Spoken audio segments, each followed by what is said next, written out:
Tema renungan firman Tuhan untuk renungan hari ini adalah sisi gelap kekuasaan, kepemimpinan tanpa etika dan moralitas.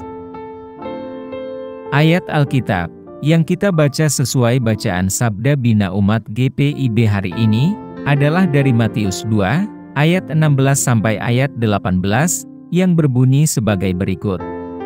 Ketika Herodes tahu bahwa ia telah diperdayakan oleh orang-orang Majus itu, ia sangat marah. Lalu ia menyuruh membunuh semua anak di Betlehem dan sekitarnya, yaitu anak-anak yang berumur 2 tahun ke bawah, sesuai dengan waktu yang dapat diketahuinya dari orang-orang Majus itu. Dengan demikian genaplah firman yang disampaikan oleh Nabi Yeremia. Terdengarlah suara di Rama, tangis dan ratap yang amat sedih. Rahel menangisi anak-anaknya dan ia tidak mau dihibur, sebab mereka tidak ada lagi. Demikian pembacaan Alkitab. Haleluya. Saudara-saudari buah hati Allah, hari ini kita akan merenungkan satu bagian dari Alkitab Perjanjian Baru, yaitu dari Injil Matius pasal 2. Injil Matius menyingkapkan sebuah narasi yang mencakup hal-hal yang penuh misteri dan tragis. Dalam Matius 2, ayat 16 sampai ayat 18, kita menemukan sebuah episode yang mengerikan, yaitu keputusan Herodes yang kejam untuk membantai bayi-bayi di Betlehem dan sekitarnya. Didorong oleh ketakutan akan kehilangan tahtanya, karena berita lahirnya seorang raja itu dianggap sebagai saingannya, penyalahgunaan kekuasaan yang dilakukan Herodes mengungkap sisi gelap kepemimpinan, ketika seorang pemimpin tidak memiliki etika dan moralitas. Kota yang menampung harapan dunia menjadi tempat kesedihan dan kehilangan yang tak terbayangkan. Tangisan duka bergema di seluruh Betlehem dan sekitarnya, ketika para ibu menangisi anak-anak mereka yang dibunuh secara sadis. Peristiwa tragis ini merupakan pengingat akan konsekuensi ketika kekuasaan digunakan tanpa pedoman moral.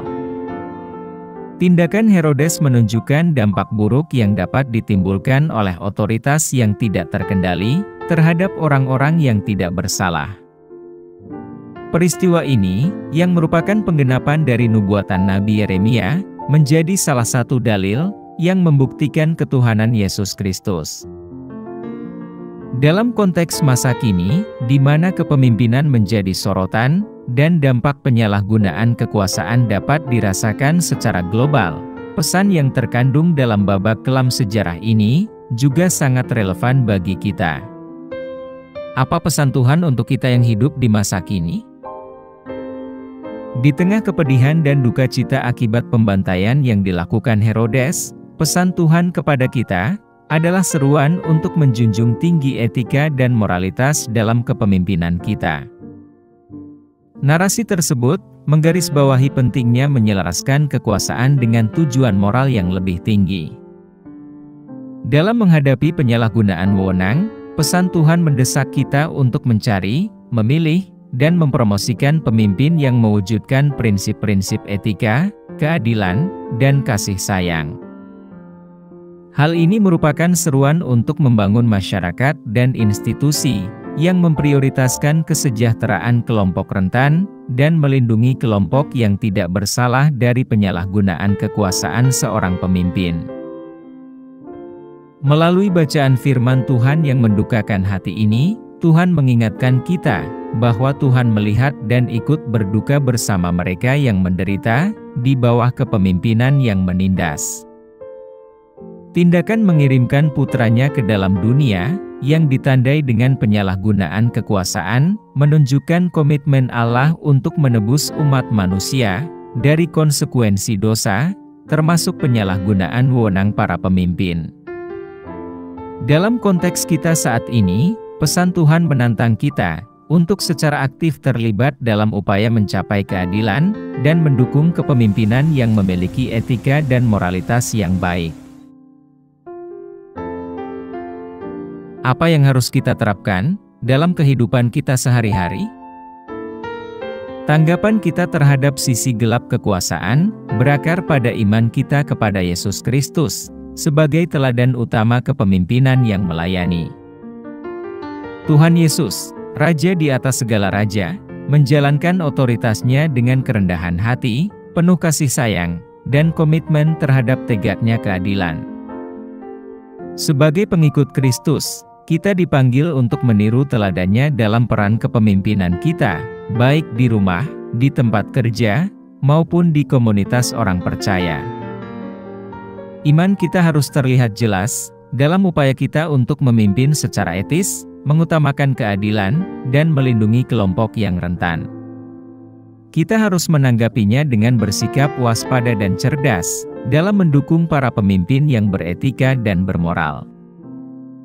Sebagai warga negara kerajaan duniawi dan sekaligus kerajaan Allah, kita mempunyai tanggung jawab untuk meminta pertanggungjawaban para pemimpin atas tindakan mereka. Iman kita harus aktif ketika kita hadir terlibat di ruang-ruang publik, mengadvokasi kebijakan dan praktek yang mencerminkan nilai-nilai keadilan, kasih sayang, dan tata kelola yang etis.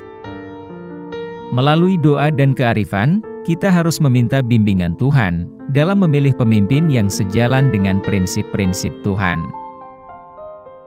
Dalam menghadapi ketidakadilan sistemik dan penyalahgunaan kekuasaan, respons kita sebagai individu dan komunitas adalah dengan melakukan tindakan yang adil, yang didasarkan pada belas kasihan.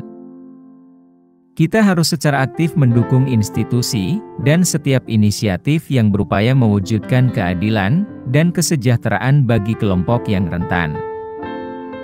Dengan menghayati nilai-nilai iman, kita menjadi agen perubahan, berkontribusi untuk mentransformasi sistem yang mau melanggengkan sisi gelap kekuasaan. Mari kita berdoa. Tuhan Yesus, kami meminta bimbingan dan kekuatan dari Tuhan untuk menghadapi sisi gelap kekuasaan seorang pemimpin. Kami mohon kebijaksanaan untuk memahami kepemimpinan yang beretika dan bermoral tinggi, dan keberanian untuk berbicara menentang penyalahgunaan kekuasaan. Semoga hidup kami, yang dibimbing oleh keteladanan Yesus Kristus, mencerminkan nilai-nilai keadilan, kasih sayang, dan kerendahan hati. Sembuhkan luka mereka yang menderita di bawah kepemimpinan yang menindas, dan berdayakan kami untuk menjadi instrumen perubahan positif di komunitas kami dan di masyarakat yang lebih luas. Kami pohonkan doa ini dalam nama Yesus Kristus, Tuhan dan Juru Selamat kami. Amin. Kiranya Tuhan menguatkan kita, dan kasih karunia Tuhan Yesus menyertai kita.